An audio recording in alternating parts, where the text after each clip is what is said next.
Tere ja kaasteeline. Tere ka minu poolt. Loodame, et meie eelmine saade sulle meeldis. Meile endale küll väga meeldis. Evelin ei ole ennast kenaks teinud. Ilu päästab maailma. Igatahes on. Nii, osad inimesed jälle on meilt küsinud paar kõrget Eesti aktsiaseltsi Eesti Vabariigi tegevjuhti. Nende peale on antud rahvusvaheline vahistamismäärus. Siin selliste asjade peale nagu nii naerdakse, sest tuntakse ikka oma erilist staatust. Nagu eelmises saates ma rääkisin, et paljud ongi tiivad endale selga kasvatanud. Ja eks varsti tuleb see aeg, kus nad peavad näitama, kas need tiivad ka kannavad. Nii, aga see ei ole maailmas, on ikka väga ebaarilik. Kunagi oli Ameerika Ühendriikidel, ta on ka muide aktsiaseltse tehti ju niimoodi, et 1869. aastal ühed kavalad mehed tegid sellise firma, mille nimi oli United States of America.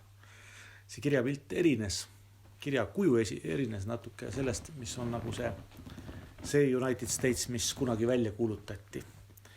Ja kus paljud inimesed, kust muide tuleb see kooloni panemine nime taha. See tuleb ka sealt, sest kui te vaatate Ameerika seda iseseisvusdeklaratsiooni, siis te näete, et paljudel teadlikel inimestel, kes siin on alla kirjutanud, nende ees ja perekonna nime vahel on koolon.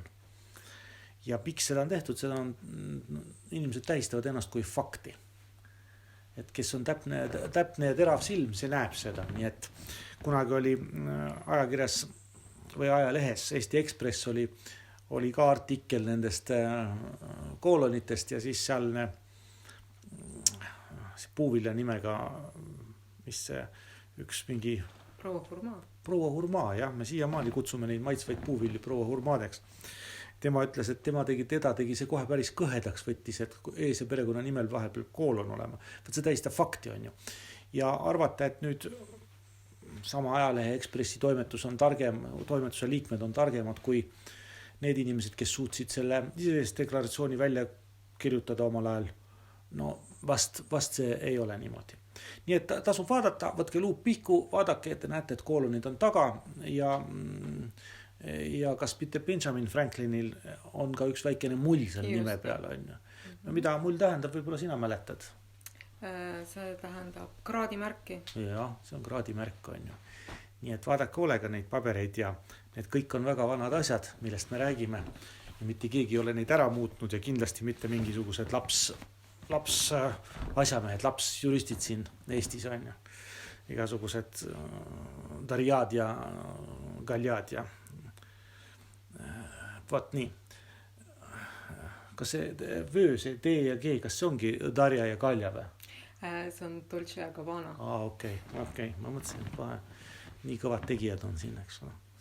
Nii et see karta ei ole vaja midagi. Koolon tähistab seda, mida ta tähistab, mida me just rääkisime. Jah, tähistab fakti. Ja meil oli jutt siin nagu sellest vahistamisest on ju. Kunagi võib-olla peaks rääkima seda, et tegelikult tavainimesel on ka õigus kurjategija vahistada on ju.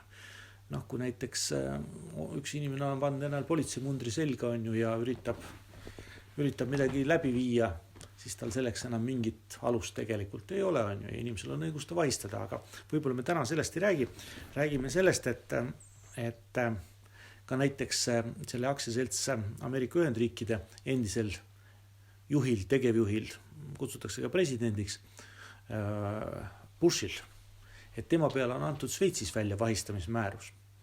Ja miks see tehtud on, see läheb jälle tagasi sinna, kus me ükskord rääkisime, kuidas tehti uuring, et kust need rahad tulevad, millise konto pealt, et igal inimesel on endal tema nimega seotud, kui ta laenu võtab, siis tema nimega on ka seotud üks konto.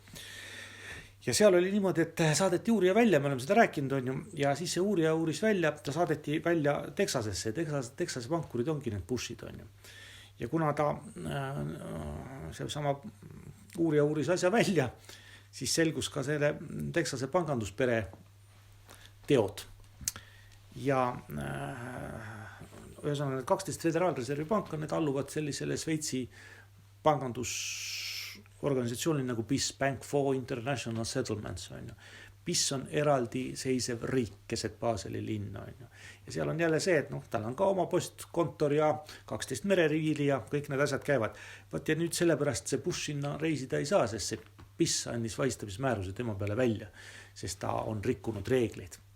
Ta müüs siis korduvalt neid allkirju. Jah, ta müüs korduvalt ja tähendab lõi korduvalt nagu raha just. Siis sellest laenulepingust, eks ole. Et seda saad luua nagu üks kord on ju, mitte nii, et sa lõpmatuseni seda lood on. Nii et sealt see asi käima läks, sellest me oleme rääkinud, aga osad inimesed jälle, kes nii, me just vaatame, et nagu ei suuda aru saada neist asjadest. No pole hullu, eks ta võtabki natuke aega. Võtab harjumist, jah, ja kui aktuaalne kaamera ei räägi sellest, siis ju inimesed ei usu on ju. Aga tegelikult meil on ka selline võimalus olemas, et tahate, võib-olla peab rääkima siis aktuaalses kaameras, et ühel päeval nad räägivad, kui on vaja. Hetkel me ei näe selleks vajadust. Et nad on ju seal lihtsalt rääkivad pead, et ega nad ise neid lugusid välja ei mõtle. Nad on uudiste edastajad, aga nad ei ole uudised. Aga tegelikult me tahtsime hoopis teisest asjast rääkida ja see teine asi oli nagu tõsisem teema. Et siin on see Tšernobõli tuumajaam, eks ole, näiteks toome selle näite kohe. Et neid õnnetusi on ju teisi ka olnud, mitte ainult seal Tšernobõlis on ju. Näiteks Jane Fonda, üks CIA töötaja on Jane Fonda. Inimesed teavad teda rohkem kui näitleja. No jah, näitleja jah, kui ta käis Vietnamis, siis ta aitas CIA-d ja sellest pärast CIA ta ju lasi välja omale need aeroobika videod. Ja need aeroobika videod, need on näha ju, et on CIA võimlemisprogramm või treeninguprogramm, eks ole, tal siis selle eest anti siis see. Ta näitlejana jättis meelde kõik asukohad seal Vietnamis ja jättis nimed meelde ja kes on kes ja pärast, nii kui ta oli lahkunud sealt, siis täpselt sinna vietkongidele anti löök. Nii et eks ta oma tähe sinna CIA seinale saab.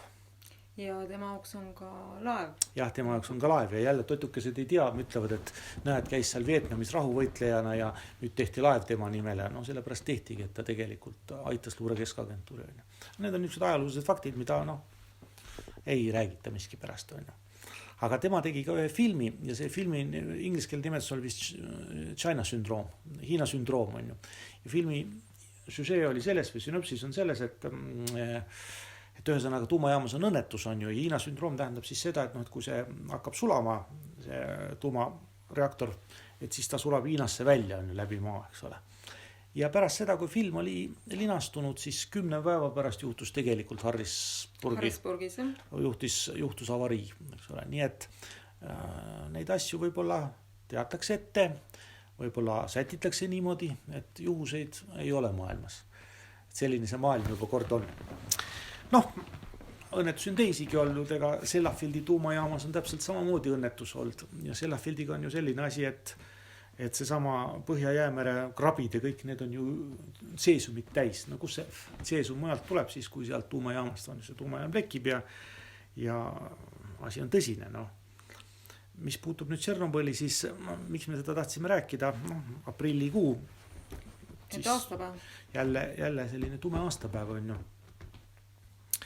Ja väga hea on ju see Tšernobõli vihik ja see sama film ka sellest Tšernobõlist, et see on ka ikkagi väga hästi tehtud, ega midagi öelda ei ole.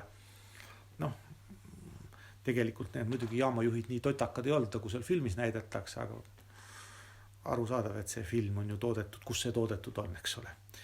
Aga mida me tahtsime rääkida? Tahtsime seda rääkida, et inimesed, kas te olete mõelnud, kuhu on tehnika kadunud?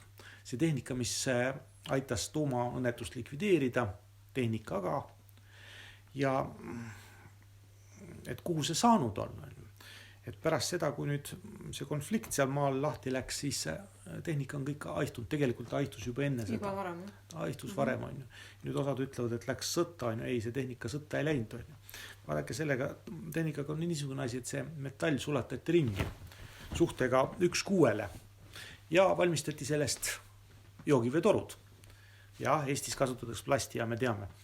Aga igal pool ei kasutata. Ja need joogiveetorud siis kohe nad kiirkama ei hakka, need pannakse ehitusele paika ja siis läheb natuke aastaid mööda, kuni nad natuke roostetama hakkavad ja pärast seda siis hakkavad need joogivesi kiirkama, nii et inimesed siis saab mürgitada. No see ei ole mürgitus, see on radioaktiivne kiirgus, sa saad ikka ju lausa ikkagi teada, mis sellest tuleb, eks ole. Ja need, kes seda tegid, need on eestlaste kõige suuremad sõbrad, need, kes need praegu need kõige suuremad sõbrad on, sellised toredad inimesed. Aga õnneks jah, nad siia neid ei toonud, et meile teadaolevalt need torud müüdi Poola, nii et eks poolakatel on ka probleemid tulemas. Jah, nii. Pärast 91. aastast, kui ei suudetud jälle oma territooriumi hoida, on ju. No kas see on hea või halb, sellest see on teine teema, on ju. Et ikka on hea. Mercedese ja BMW-ga sõita on tunduvalt meeldivam kui Ladaga, on ju.